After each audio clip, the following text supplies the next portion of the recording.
extraordinary day of testimony yesterday in the House Judiciary Committee as a whistleblower from Health and Human Services testified to exactly what she witnessed with regard to illegal immigrant children, unaccompanied minors, and how HHS under President Biden is just handing them over to God knows who. And now these children are lost.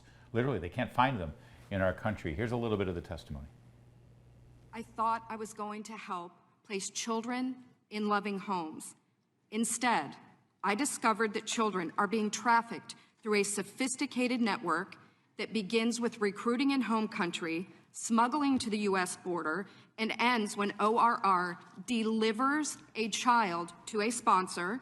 Some sponsors are criminals and traffickers and members of transnational criminal organizations.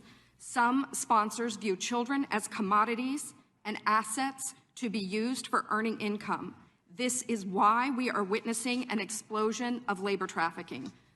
Now, whether it's intentional or not, it could be argued that the United States government has become the middleman in a large-scale, multi-billion-dollar child trafficking operation. That is Tara Lee Rodas, and she is a hero. We first brought her to your attention when she reached out to James O'Keefe back when he was with Project Veritas, and they did some undercover investigations into these children and confirmed exactly what she said.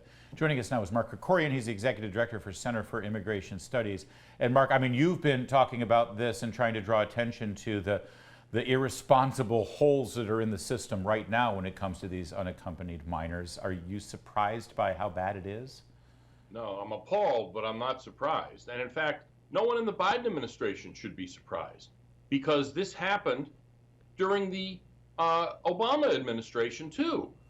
There were unaccompanied minors, so-called unaccompanied, so-called minors. You need to put scare quotes about all of that. But that were trafficked into labor trafficking. One of the stories that broke, it was some egg farm in the Midwest somewhere.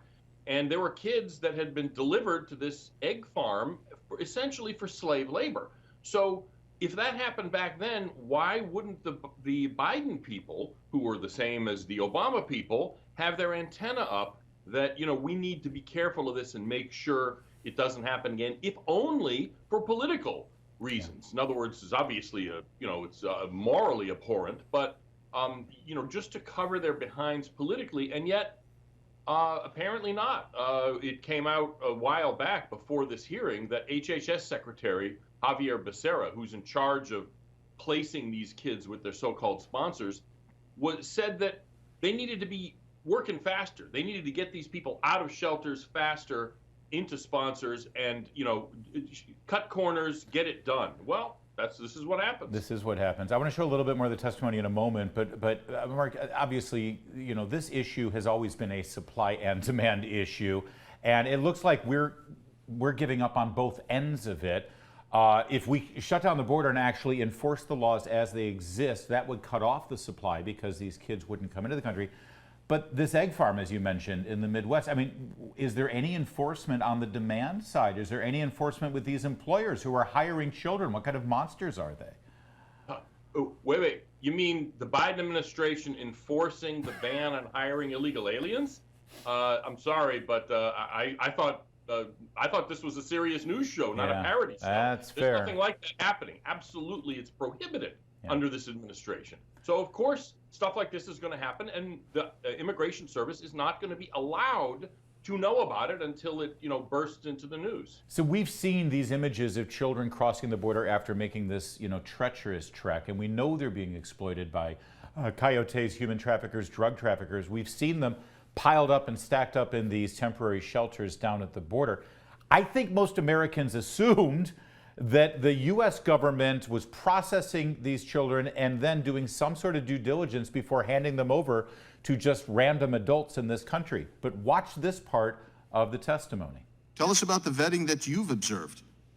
Well, in my personal capacity as the deputy of the federal case management team, vetting, I would like to say, with Mr. Carey, what he said is they are not an investigative organization, nor are they law enforcement. There was no one. I was shocked, and I am stunned that there is no one with law enforcement experience overseeing where children are going. You have people applying for children who we know are members of transnational criminal organizations. Yet there's no one with any data analytics background or anything like that overseeing this operation. Mark Krikorian, this is a shock to the sense. I shouldn't be shocked, but this is so despicable. When I volunteer to sing at my church choir, I have to go through a background check. Yep, it's appalling. And the issue here is that open borders for the left trumps everything.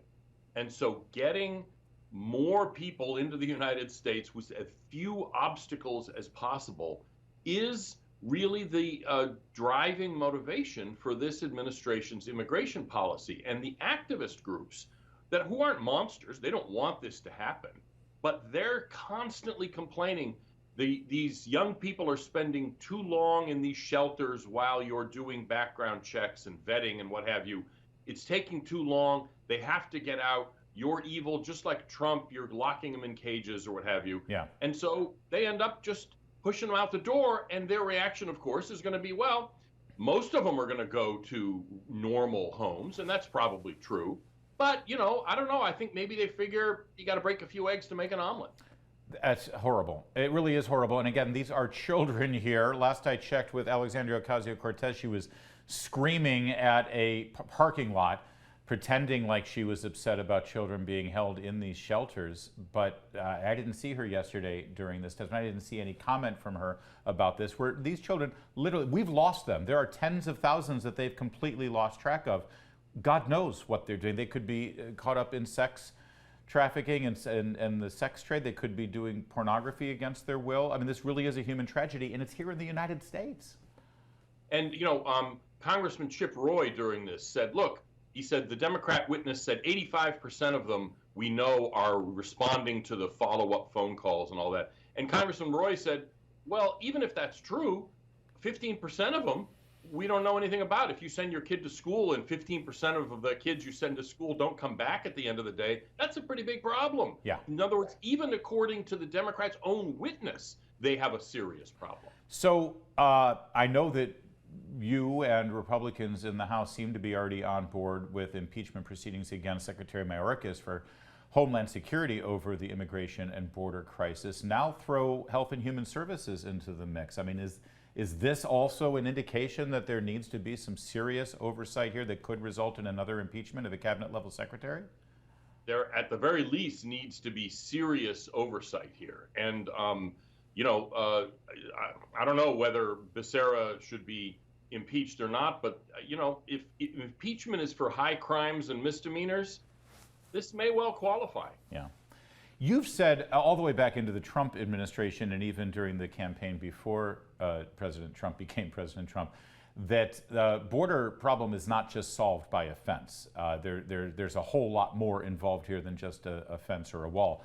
That said, Republicans are now moving to restart border protection and border wall funding and construction. Is this going anywhere? Is this the kind of election year bill that could actually make its way through to the president's desk and get a signature, or are they, Democrats, too beholden to the idea that walls don't solve a problem?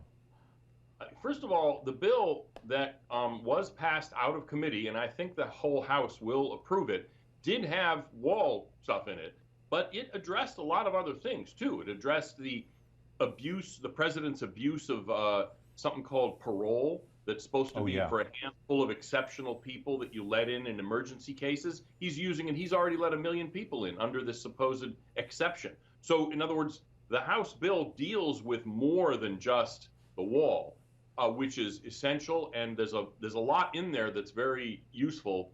I think it'll pass the House. The Senate, obviously, it's a different question. But if the end of this Title 42 power on May 11th happens and we have doubling of illegal crossings, there might be enough Democrats to vote for something like this. I wouldn't hold my breath. The odds are pretty low, but the odds aren't zero. What'll the president do then? I don't know. Well, to borrow a phrase from a pretty popular movie, we need you on that wall, Mark Krikorian, even if the wall isn't completely built. Thank you for all the work you're doing there at Center for Immigration Studies. There's more to come on O'Connor Tonight.